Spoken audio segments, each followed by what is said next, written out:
You read the title right. I am 56 years old and I have no friends.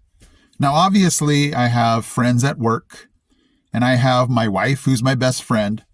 But out of that circle of people, I don't have anybody that I could really call my friend. And before you go, oh, that's so sad, I don't feel sad about it. And I don't want you to feel sad about it. I don't want you to feel broken. I don't want you to feel like there's something wrong. I'm going to ask you 3 questions.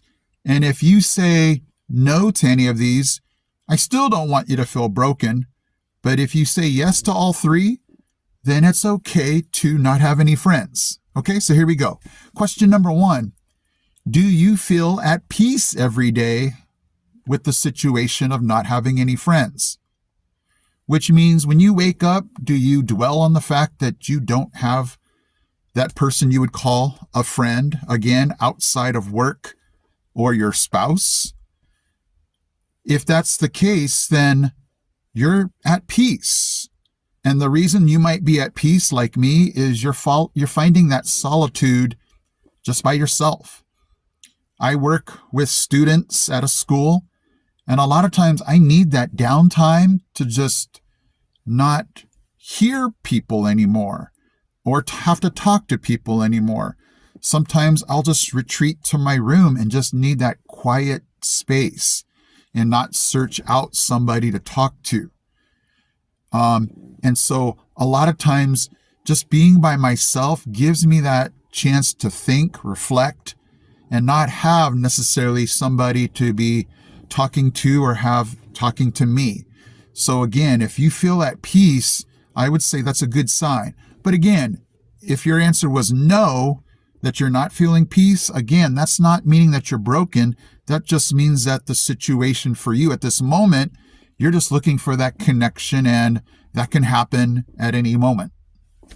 Question number 2, have you seen yourself evolving as you have lived your life with friendships? And if the answer is yes, don't worry about it. And here's what I mean. Here's what I mean by evolving friendships. Back when we were in high school and college, having friends was the thing to do. You went to school and you hung around friends. College friends, study buddies, friends. You were kind of forced to be around other people and have those friends. But then, what happens is we go to work. And now a lot of times, sorry, I can't do this because I'm working. And yes, you have your work friends, but again, your tight-knit friends might say, hey, let's go do something. Oh, sorry, I have to go to work. So life evolved. And then you got married. Hey, you want to go do something? Oh no, I'm going to be going out this weekend with my wife. Life evolved and friendships evolved.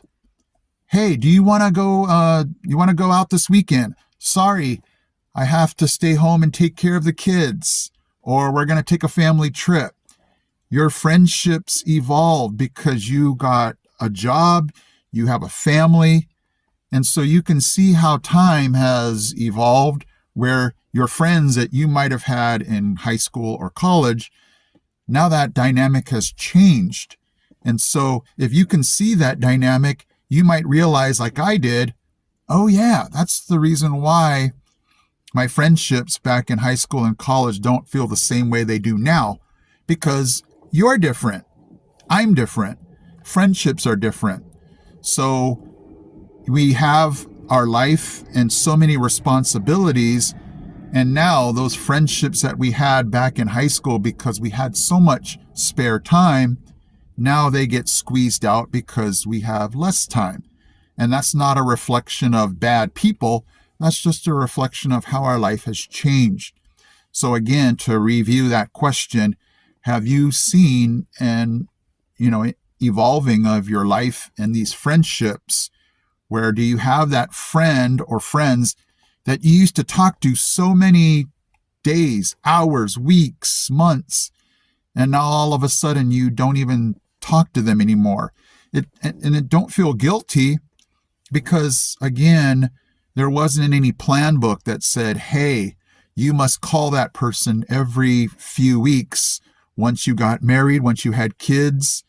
There was no rule book to say that. So obviously we let life go by, and wow, 5 years, 10 years, 20 years have gone by and I haven't even spoken to that person. It happens.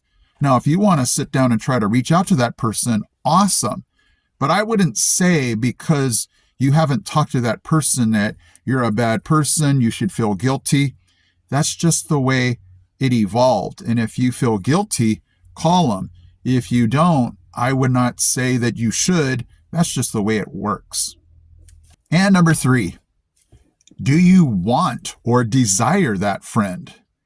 And that's a loaded question, because I think we all want friends, but you have to look at the dynamics of your life and go, yeah, if my friend said, hey, tomorrow let's meet up for coffee at 3, would that give you anxiety? Would that make you go, oh, great, now I won't be able to do this?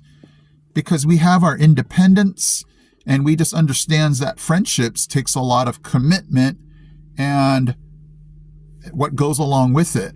Because if a friend says, hey, do you want to meet up for coffee tomorrow at 3? And you go, nah, it's okay, I kind of want to be by myself. Do you see how that puts on more added stress, anxiety, feelings, caring?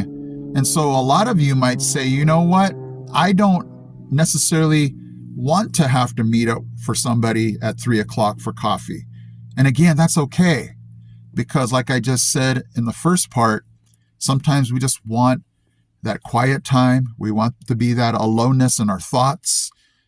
And we just don't want to have that commitment like, oh, great, after work tomorrow, now I got to have to see my friend at 3. Unless that's what you're desiring. And so, again, don't feel broken if any of these questions have made you go, hey, is there something wrong with me? You're unique to yourself, and so am I. So we have to take a look at these things and go, hey, number 1, do I feel peace? Yeah, I feel peace with myself, alone with my thoughts, being able to think and not have anybody talking to me or have me talking to them. Number 2, do I, is that something that I desire? Is that something that I see in my life as it has evolved? Is that something I want, or is that something I'm just happy with not having in my life?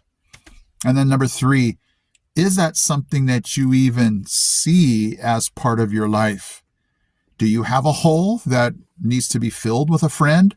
Or are you okay? Like, hey, that 3 o'clock coffee, I did some artwork. I went in the yard and, I picked weeds. That was fulfilling to me, and that would have been better than talking with a friend. If that's the case, then so be it, and don't feel weird about it, okay? So hopefully you have, from this video, felt it's okay to be alone and not have friends. And if you've ever sat back and go, hey, how come I used to have a million friends and now I don't? Or it's just my wife, or it's just my work friends. Life has evolved, it's changed, and it's okay. Feel at peace, feel happy with yourself, and never force something that you don't want in your life, okay? Hopefully that was helpful, and hopefully you feel okay if you're like me and don't really have friends. That's just the way it is. My wife is my best friend, and I love hanging around my coworkers at work. But once we get home, we're just here at home enjoying being with each other, but, not have any friends, that's okay. Now, if you need to tell somebody something, if you have great news, if you have a problem and don't have that person and you feel like I need to, then you're just one connection away from having that person and being able to tell them that. So hopefully this video helped you feel okay about not having friends.